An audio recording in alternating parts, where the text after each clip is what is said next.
हार मत मानो, यह कहानी आपको बहुत कुछ सीख देगी। ये आदमी और गधे की कहानी है।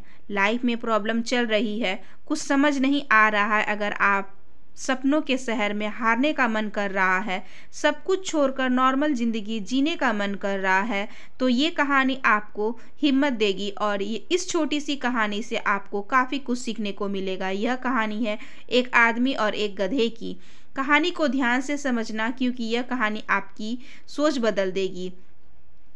एक आदमी जंगल से जा रहा होता है, उसके पास एक गधा होता है। थोड़ी देर चलने के बाद वह गधा गड्ढे में गिर जाता है। काफ़ी कोशिश के बाद करता है उस गड्ढे से बाहर निकलने के लिए, लेकिन काफ़ी मेहनत के बाद भी गधा उस गड्ढे से बाहर नहीं निकल पा रहा होता है। उस आदमी ने भी काफ़ी अलग अलग उपाय सोचे गड्ढे से गधे को बाहर निकालने के लिए।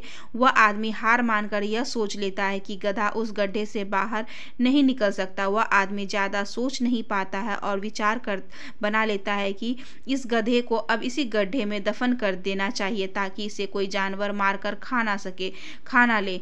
इसी सोच विचार में वह आगे बढ़ता है और आगे बढ़कर उसे एक मिट्टी का ढेर दिखाई देता है। आदमी को थोड़ी दूर मिट्टी का ढेर दिखाई देता है। वह आदमी मिट्टी की ढेर से लाकर उस गधे के ऊपर डालता है, लेकिन कमाल की बात तो यह होती है, गधा दफन होने की बजाय मिट्टी के सहारे ऊपर आने लगता है। यह देखकर वह आदमी खुश हो जाता है और सोचता है, मैं तो इसे दफन करने वाला था, अब अगर मैं इस गड्ढे को ही भर दूँ तो मेरा गधा ऊपर आ जाएगा। इसी प्रकार वह आदमी उस गड्ढे में मिट्टी डालता है और गधा ऊपर आ जाता है। दोस्तों, इसी तरह जब हमारे जीवन में कई दिक्कत या परेशानी आती है, उसे हमें सिर्फ दिमाग से ही सोचते रहते हैं, इस प्रॉब्लम को हम कैसे सॉल्व करें, और दिमाग से ही सोच लेते हैं अब ये प्रॉब्लम सॉल्व नहीं होगा और उसे छोड़ देते हैं।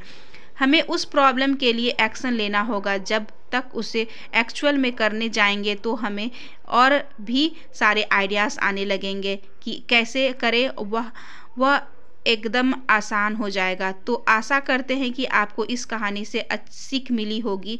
आपको अगर किसी प्रॉब्लम में है तो सोचिए मत, उस पर एक्शन लीजिए। जितना आप उस प्रॉब्लम के बारे में सोच रहे हैं कि कठिन होगा, जब आप उसे करने जाएंगे तो वह एकदम सरल हो जाएगा।